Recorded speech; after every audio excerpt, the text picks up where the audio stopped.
It's that spooky time of year again when the ghouls come out and the skeletons dance in the crisp fall air.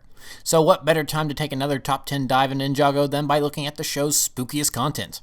I'm not pulling any punches here and I'm considering everything released for this list, so let's not waste any more time and dive right into it. Number 10, Day of the Departed.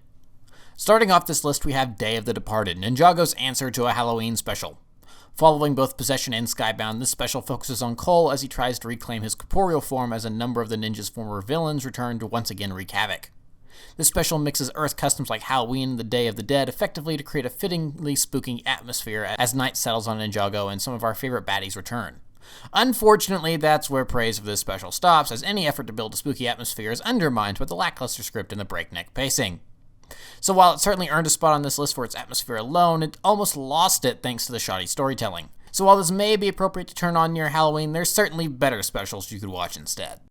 Number 9, March of the Oni. Similar to Day of the Departed, March of the Oni manages to find a way onto this list for the glum and spooky atmosphere that permeates most of this mini-season or special. From the moment the Oni arrive in NinjaGo, shadows and black mist cling to NinjaGo City and cover everything in darkness. As our heroes try to find a way to stop these interdimensional baddies, the scenes where Lloyd and Garmadon walk around amongst the frozen people is appropriately frightening and scary. Again, though, like Day of the Departed, this selection of episodes doesn't end up any higher in the list thanks to the rushed nature of the ending. If we'd been given 1 or 2 more episodes so everything would have been able to breathe, then perhaps the Oni would have been a more effective threat and would have left more of an impact. But alas, the Will Film era of NinjaGo ended on episode 98, and with it the Oni Trilogy. But it did it with a decent enough job that it still ended up in 9th place, so props should be given for that at least. Number 8, Rise of the Great Devourer from Season 1. As the penultimate episode of Season 1, we arrive at what the entire season had been leading up to from the very beginning, the awakening of the Great Devourer. Most of this episode consists of a race against the clock as the ninja chase down Pythor and his snake bus train thing on the way to the not-so-lost city of Ouroboros. However, when Pythor does reach his destination, the sky becomes dark as the last Anachondri begins the process of waking up the giant snake of legend. The score from Jay Vincent and Michael Kramer perfectly builds up the tension as the arcane ritual begins, and I can remember at the time not believing what I was seeing.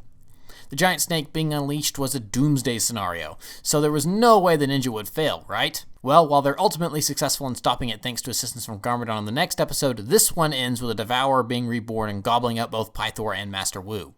The last few minutes of the episode add enough tension and spooks to give this episode a place on this list, as well as serve as a great setup for the Season 1 finale. Number 7, Day of the Dragon from Tournament of Elements. Like Rise of the Great Devourer before it, most of this episode doesn't have much of a spooky atmosphere until the very end. When the final minutes of the episode do arrive, though, the reading of Klaus's spellbook to transform Chin and his cultists into Anachondri warriors is appropriately creepy. Dark magic in general is usually creepy, and Klaus's spells are no exception, with the arcane chants and visual effects used in the transformation sequence. With a couple episodes still to go in this season, the villain getting his wish so early compared to where the finale was landed as a shock at the time and set up lots of tension for the remaining episodes in the season. And let's face it, someone voluntarily wanting to turn themselves into a snake person is just spooky in general. Ew. Number 6, Corruption from the Ice Chapter. Obviously, including something from Season 11 in this list, or really any list, is probably going to be controversial, but hear me out. There's plenty that doesn't work about both the Fire and Ice chapters, and I've already made a video on that, but Corruption is an episode that works really well. While its placement in the viewing order lessens its impact somewhat, watching as Vex corrupts an amnesiac Zane to use for his own means is very creepy. Poor Zane. He's been beat up, died, beat up some more, and even turned evil for a time. While watching him sacrifice himself had been painful enough previously, watching the lovable and kind-hearted Zane oppress an entire realm for decades is a really scary thought, and it's probably something that should have had more of a lasting impact on his character, admittedly.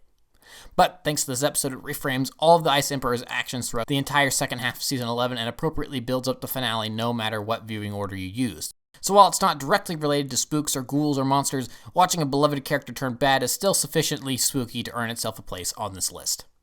Number 5, Infamous from Skybound. I could really just say Nauticon and move on, but I'll elaborate a tiny bit before I do. As the introductory episode for Nauticon the Djinn, this works really well.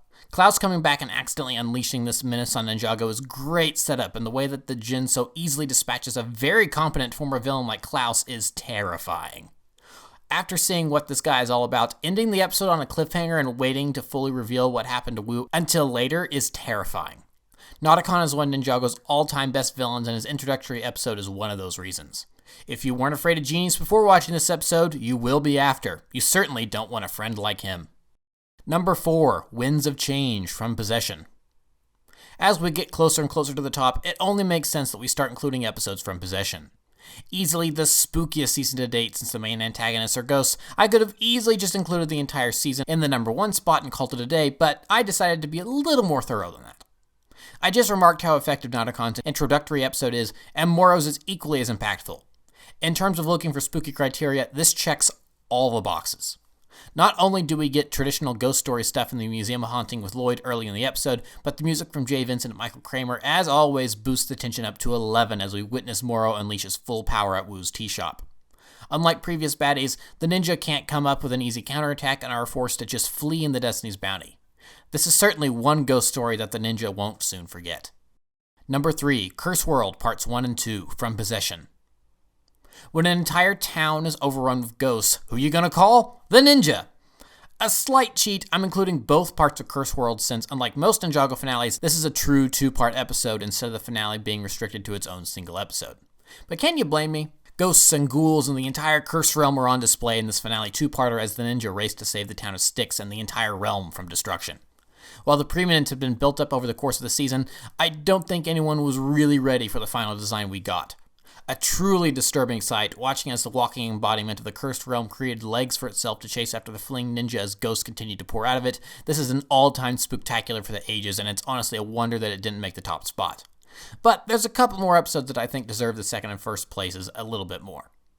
Number 2, Dread on Arrival from Sons of Garmadon. There's very little that can top straight-up ghosts flying around on screen, but one of those things is a dark ritual to revive one of Ninjago's all-time greatest villains.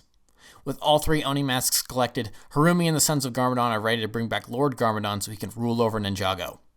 While the episode starts off light, it quickly devolves into shadows and a lightning storm of dark energy as Harumi attempts to summon Garmadon back from beyond the grave. When the plot of the season was initially revealed, I couldn't help but roll my eyes at the obvious cheap tie-in to the recently theatrically released Ninjago movie, but while that was probably indeed the initial reasoning behind this plotline, the story team more than made it work thematically, creating one of the best seasons of the show and giving us a pretty spooky episode as well. I mean, what's spookier than the cliché arm rising up out of the ground at the last second? Oh, I know what. How absolutely unhinged sweet Harumi turned out to be. That girl is nuts. Honestly, Lloyd dodged a bullet there. A great episode both thematically and visually, this episode easily earned its number 2 spot on the list. Honorable mention, the Dark Island Trilogy. Before we get to the top spot, I have to bring up the Dark Island Trilogy. While it didn't receive an episodic adaptation until I came along, plug, link at the end of the video, this trilogy of graphic novels deals with plenty of spooky aspects thanks to Klaus ascending to main villain role as he attempts to plunge the entire realm into shadow. Several characters face down their own demons thanks to exposure to the dark matter, and Klaus's plan almost succeeds in plunging Ninjago into eternal shadow thanks to his dark magic. While overall a better story than, say, Day of the Departed or March of the Oni, and official canon, the lack of officially released episodes forces me to leave it off this list and instead bring it up as an honorable mention. So close, but yet so far. Number 1, The Temple on the Haunted Hill from Possession. Naturally, an episode from Possession had to be in the top spot, and what better episode than the one that actually cursed one of our main characters? I've spoken at length about this episode previously, but it remains one of my favorite episodes of the show. While the plot initially seems a little simplistic and a cliché haunted house type episode, the contrast between the A plot with the ninja and Yang's temple and the B plot with Nia and Ronan is great and forces all the characters to face their fears. Not only that, but the episode goes the extra mile by actually cursing Cole and turning him into a ghost, creating a somewhat lasting impact on the show for a couple seasons. This episode has pretty much anything and everything you could ask for in a spooky episode of television. There's ghosts, scares, a dark and brooding atmosphere, but it's also not so scary that it doesn't allow you to laugh, and also plays with the haunted house tropes in a new way that doesn't leave the characters unscathed. An easy answer perhaps, but it's so spooky that it'd be weird not to at least consider it for our top spot on this list. And so there we have the spookiest episodes of Ninjago. Do you agree with this list? Think I left some off? Leave a comment down below and tell me what you think, and I'll be back soon with more Ninjago content. Until then, have a very happy Halloween.